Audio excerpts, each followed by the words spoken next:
नमस्कार दर्शक मित्रों, मैं हूँ नील चौकसी और आप देख रहे हैं हमारा YouTube चैनल नील चौकसी डिवाइन गाइड लाइफ। आइए, बहुत बहुत स्वागत है आपका हमारा YouTube चैनल पे। हम हर हफ्ते आपको मिलते हैं और एक नया विषय लेकर। आज का हमारा विषय है गुरु ग्रह का कुंभ राशि में गोचर।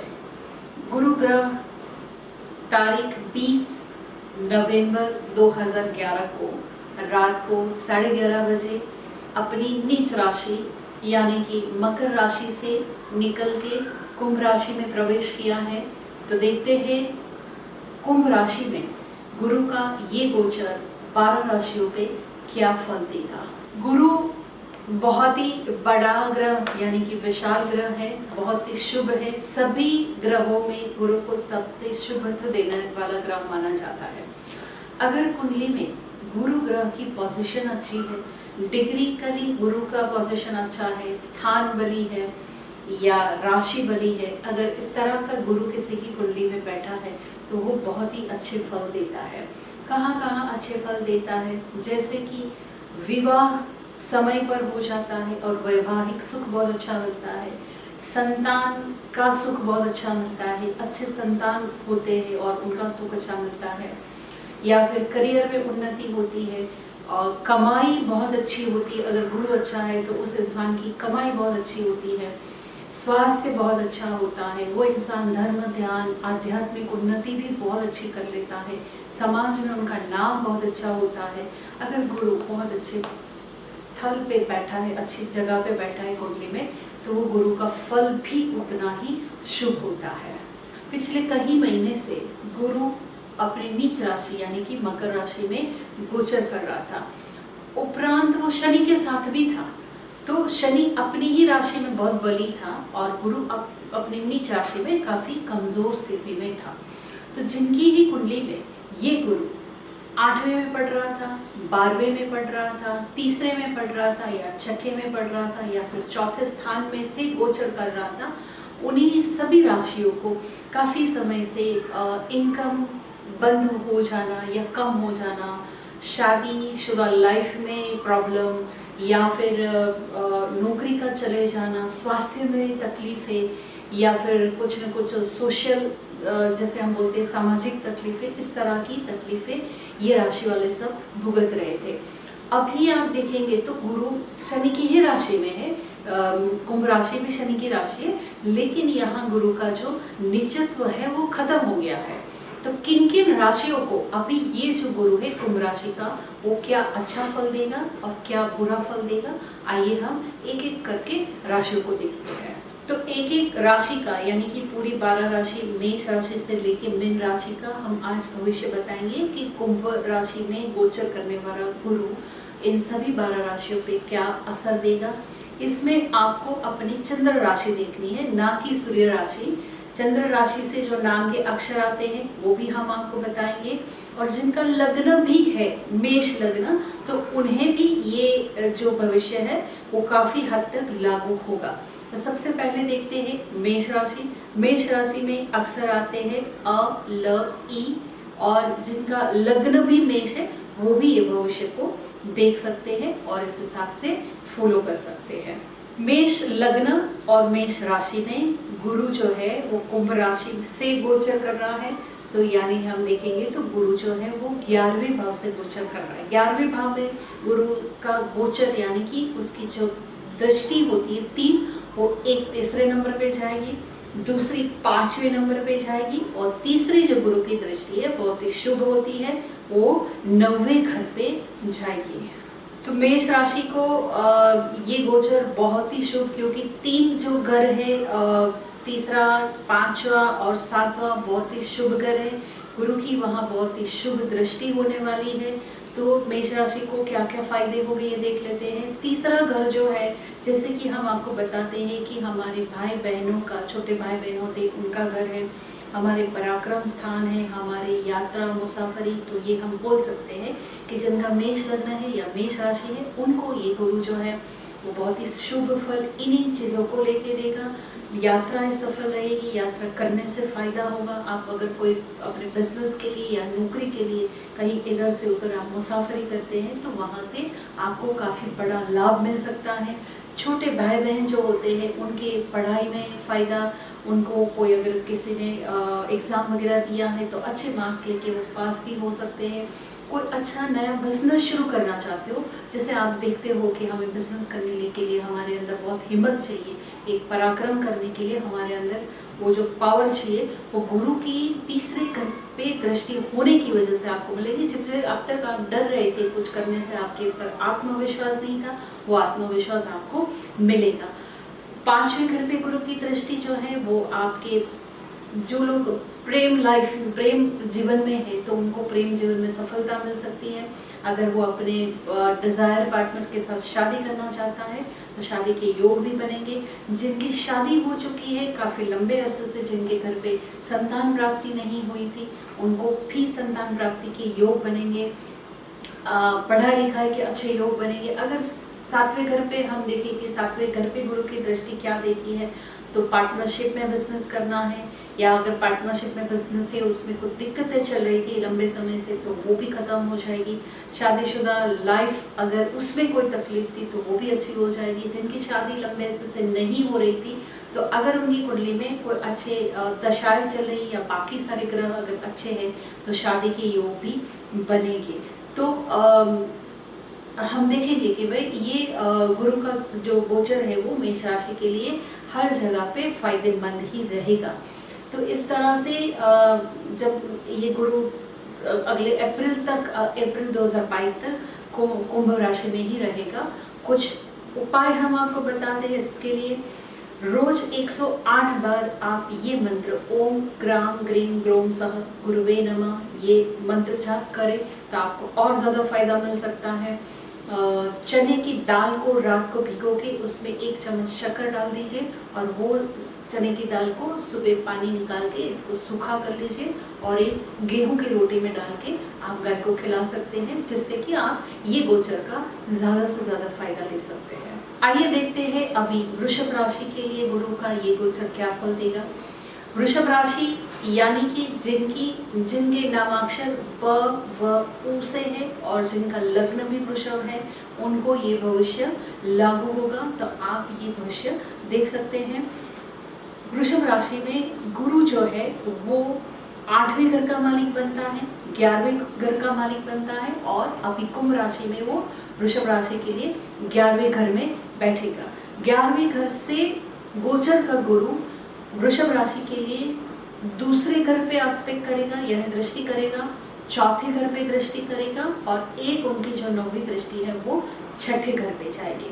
अब हमने जब बताया कि गुरु की दृष्टियां जो होती है वो काफ़ी शुभ होती है, लेकिन ऐसा भी होता है कि अगर गुरु का काम है कि दृष्टि जहाँ वो करे उस घर के फल को बढ़ाए।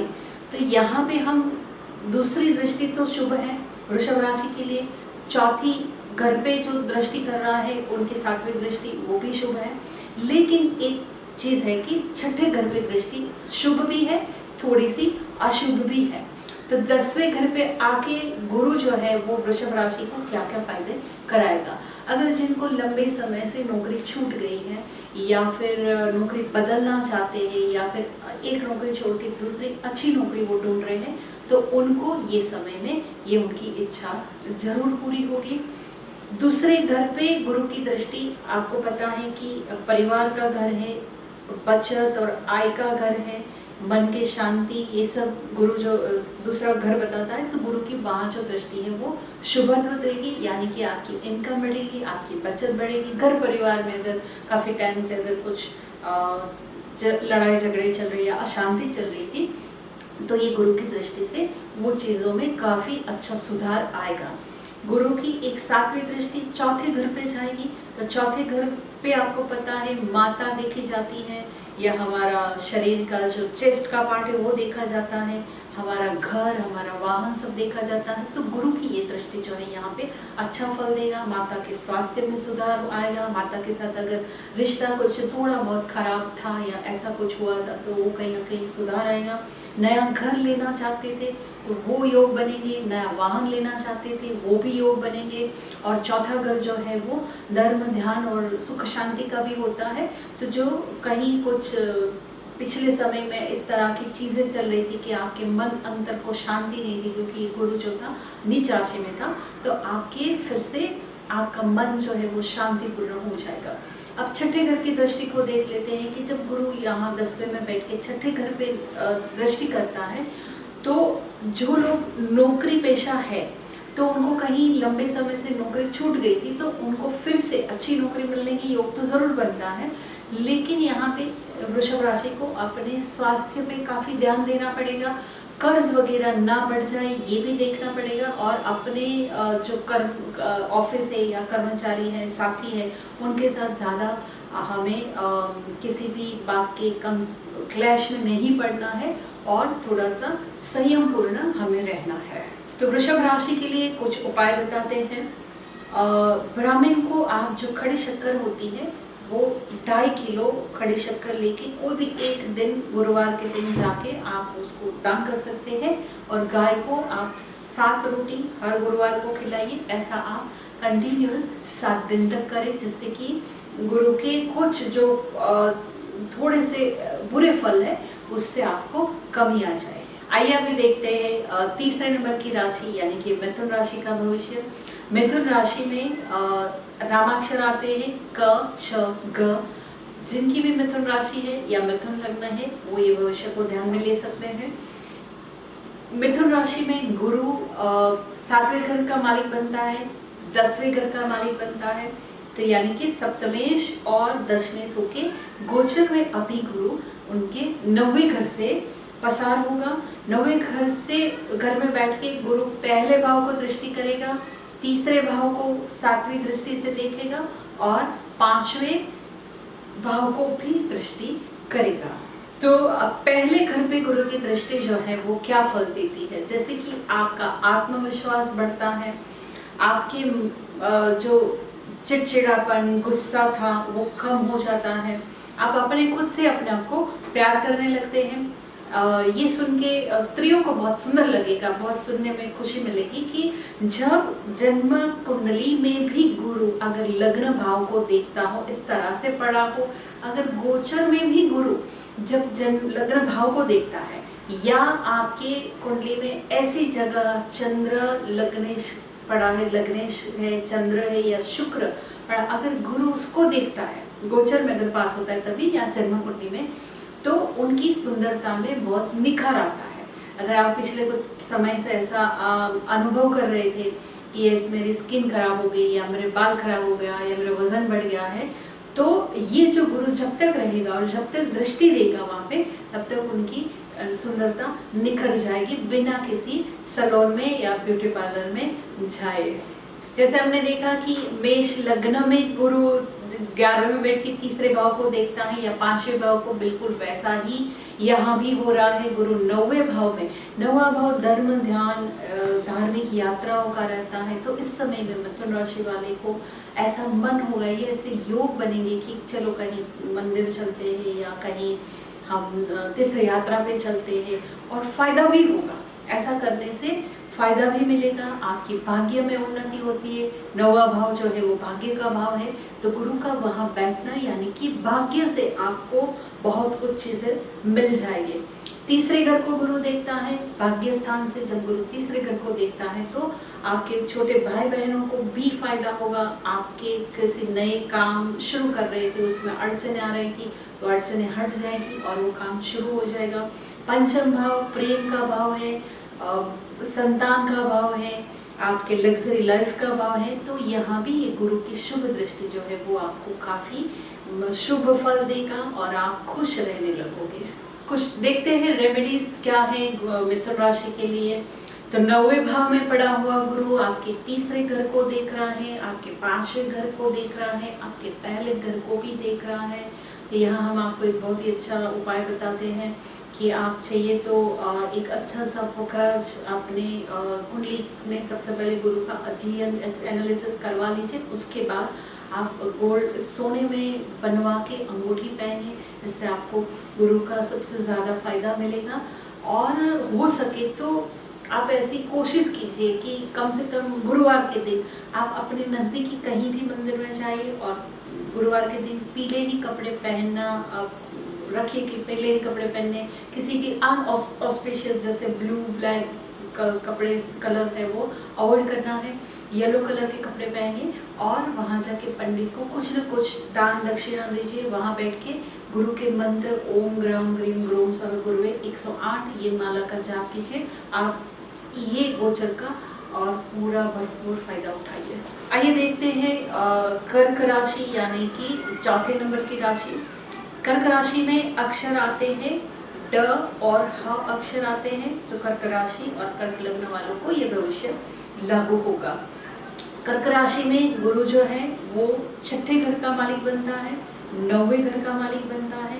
यहाँ पे वो गोचर में 8वें घर में अभी आया है गुरु, और 8वें घर से गुरु जो है वो दृष्टि करेगा, एक आपके 12वें घर पे, एक आपके दूसरे घर पे और एक चौथे घर पे। 8वां घर जो है वो गुरु ज्योतिष में उसको काफ़ी अशुभ माना गया है। तो गुरु जब 8वें घर में बैठता है तो कुछ तकलीफ वाला समय भी कर्क राशि वाले के लिए रहेगा। 8वां घर दुखों का घर है, अड़चनों का घर है। कुछ अचानक होने वाली घटना अचानक बुरी भी हो सकती है, कभी कभी अच्छी भी हो सकती है। अचानक होने वाली घटनाओं का भाव है ये, तो यहाँ पे कुछ घटनाएं अचानक होती है, अच्छी भी होती है, बुरी भी होती है। 8वें भाव को आयुष्य का भी भाव माना जाता है और मृत्यु का भी भाव माना जाता है। तो यहाँ पे कर्क राशि वालों के लिए ये समय मिश्र फल रहेगा। कुछ चीजें अच्छी भी होगी, कुछ चीजें बुरी भी हो सकती हैं। जैसे कि गुरु 8वें में गोचर कर रहा है तो उसकी जो पहली दृष्टि है वो 12वें घर पे जाती है। यहाँ एक चीज मैं बताऊँ कि आप अगर काफी लंबे समय से सोच रहे थे कि घर लेना है, लोन चाहिए या कर्ज आपको चाहिए, कहीं से भी आप कैसे प्राइवेट सेक्टर से, रिश्तेदार से या बैंकों से लोन लेना चाहते थे, देखो तीनों घर इसमें इंक्लूड है। चौथा घर होता है हमारा घर खरीदने के लिए, हमारा वाहन खरीदने के लिए। 12वां घर होता है कर्ज लेने के लिए, खर्च करने के लिए। और दूसरा घर होता है आय यानी कि इनकम के लिए और हमारे सेविंग के लिए। तो यहाँ पे 12वें में आया हुआ गुरु आपको इन चीज़ों में ज़रूर सफलता देगा। आपको लोन भी मिल सकती है और लोन लेके आप नया घर या नया वाहन भी खरीद सकते हैं। 8वें में गोचर करता हुआ गुरु 12वें पे दृष्टि कर रहा है। तो जो लोग काफ़ी समय से इंतज़ार में थे कि विदेश जाना है या विदेश जाने की तैयारियां कर रहे थे लेकिन अड़चने आ रही थी, तो गुरु की ये जो शुभ दृष्टि है ये आपको फिर से विदेश जाने का योग देगा। आप विदेश जा सकते हैं। दूसरे घर पे गुरु की ये दृष्टि आपकी इनकम में ज़रूर बढ़ावा करेगी। आपकी इनकम जो पहले थी उससे काफ़ी इनकम भी बढ़ जाएगी। जैसे मैंने बताया नया घर नया वाहन ले। लेकिन एक चीज़ है यहाँ पे कि 8वें में बैठा हुआ गुरु, आप देखिए आपने ये देखा कि गुरु जो ये है यहाँ पे छठे घर का मालिक बनता है जन्म कुंडली में और 9वें घर का मालिक बनता है। तो छठा घर रोग का घर है और ज्योतिष में ऐसा होता है कि जन्म कुंडली में अगर छठे घर का मालिक अगर जन्म कुंडली में भी जन्म के ग्रहों में अगर वो 8वें घर में बैठ गया है या 8वें घर का मालिक छठे में बैठ गया, उन लोगों की तबीयत हमेशा थोड़ी सी नरम गरम रहती है। तो यहाँ भी छठे का मालिक 8वें में गोचर कर रहा है, तो आपको जो है कुछ सेहत के लिए आपको ध्यान रखना होगा। आपको बाहर का खाना जितना हो सके इसको टालना होगा। आप सात्विक खुराक ही खाइए। आपको जो चीज़ों से परहेज है या कुछ चीज़ों की एलर्जी है तो ऐसे खाने के पदार्थ को आप अवॉइड कीजिए और बहुत ज़्यादा तले भुने या चर्बी वाला खाना मत खाइए, क्योंकि 8वें में बैठा हुआ गुरु आपके दूसरे भाव पे दृष्टि कर रहा है तो आपके खाने पीने का शौक बढ़ जाता है। 12वें पे दृष्टि करता है तो आपको बाहरी खाना बहुत ज़्यादा चटपटा खाना पसंद आने लगता है। तो 8वें घर में बैठा हुआ गुरु आपके पेट, आपके थाइस, वहाँ पे आपके चर्बी को डिपॉजिट करता है और आपका वजन बढ़ जाता है। तो आपको कम से कम ये चीज़ों में तो ध्यान रखना ही होगा। जैसे मैंने आपको बताया कि 8वां घर जो है वो अचानक होने वाली घटना यानी कि दुखद घटना भी हो सकती है। तो आपको कहीं इन समय में कोई ऐसी दुखद घटना के बारे में समाचार मिल सकते हैं। कोई ऐसी चीज़ हो सकती है जिससे आपका मन व्यथित हो जाए। आइए देखते हैं कि कर्क राशि को इस तरह के गोचर में जो कि मिश्र फल देने वाला है, क्या उपाय करने चाहिए। तो अच्छा स्वास्थ्य रहे उसके लिए आप शिव का रुद्राभिषेक एक बार करवा लीजिए। महामृत्युंजय जाप आप रोज 108 बार कीजिए और जितनी भी हो सके आप शिव जी की उपासना कीजिए। आप घर में रह के भी आप रोज शिवलिंग पे जल चढ़ा के अपने अच्छे स्वास्थ्य के लिए और जिंदगी में और कोई कठिनाइयाँ ना आए उसके लिए आप शिव जी को प्रार्थना कीजिए।